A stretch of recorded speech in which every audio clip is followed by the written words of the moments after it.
से प्रसन्न होकर या उसके दुख से व्याकुल होकर भगवान मंदिर छोड़कर भक्त के साथ चल दिए हों। ये भले ही सुनने में थोड़ा अजीब हो, लेकिन ऐसा हुआ है और वृंदावन का बांके बिहारी मंदिर इसके लिए प्रसिद्ध है। ऐसा माना जाता है कि एक बार श्री कृष्ण का एक भक्त उनके दर्शन के लिए आया।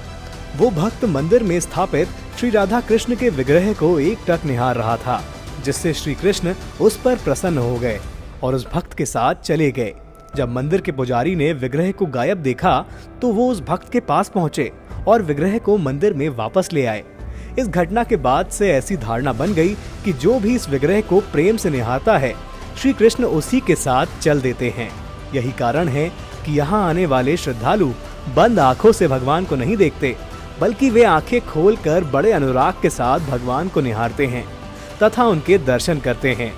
कोई भी उन्हें एकटक निहार न सके, इसलिए उनके विग्रह के आगे हर 2 मिनट पर पर्दा डाला जाता है। भगवान श्री कृष्ण के प्रति गहरी आस्था रखने वाले स्वामी हरिदास जी ने वर्ष 1884 में इस मंदिर की स्थापना की थी। ऐसा कहा जाता है कि स्वामी हरिदास हर रोज निधिवन जाकर बड़े अनुराग से भजन गाकर श्री कृष्ण और माता राधा को रिझाने की कोशिश करते। उनके भक्ति भाव से प्रसन्न होकर श्री राधा कृष्ण उन्हें रोज दर्शन भी देते। एक बार उनके शिष्यों ने उनसे विनती की कि आप तो हर रोज प्रभु के दर्शन करते हैं, कभी हमें भी प्रभु के दर्शन का लाभ लेने दें। उनकी विनती सुनकर स्वामी हरिदास उन्हें लेकर निधिवन चले गए और भजन गाकर प्रभु को रिझाने लगे। उनका भजन सुनकर भगवान श्री कृष्ण माँ राधा के साथ प्रकट हुए। श्री कृष्ण ने हरिदास जी से विनती की कि हम अब आपके साथ ही रहना चाहते हैं। इस पर स्वामी हरिदास जी बोले कि हे प्रभु, मैं एक संत हूँ, आपकी व्यवस्था करना मेरे लिए सहज होगा, लेकिन माता राधा के लिए वस्त्र और आभूषण की व्यवस्था किस प्रकार कर पाऊंगा। ये सुनकर प्रभु मुस्कुराए और श्री कृष्ण तथा माता राधा एक ही में समाहित हो गए और एक विग्रह के रूप में प्रकट हुए। भगवान कृष्ण और माँ राधा का सम्मिलित स्वरूप होने के कारण आधे विग्रह पर पुरुष तथा आधे विग्रह पर नारी का श्रृंगार किया जाता है।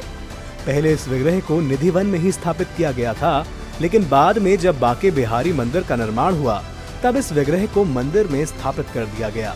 भक्तों का ऐसा विश्वास है कि निधिवन में आज भी श्री कृष्ण माँ राधा और गोपियों के साथ रास रचाते हैं और इसके पश्चात विश्राम करते हैं। भगवान के विश्राम में कोई बाधा ना हो, इसलिए यहाँ मंगला आरती भी नहीं की जाती।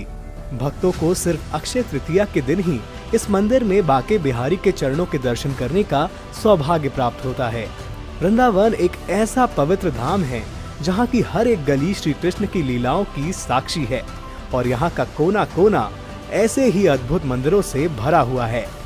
तो अगले वीडियो में आप किस मंदिर के बारे में जानना चाहते हैं, कमेंट सेक्शन में जरूर बताएं।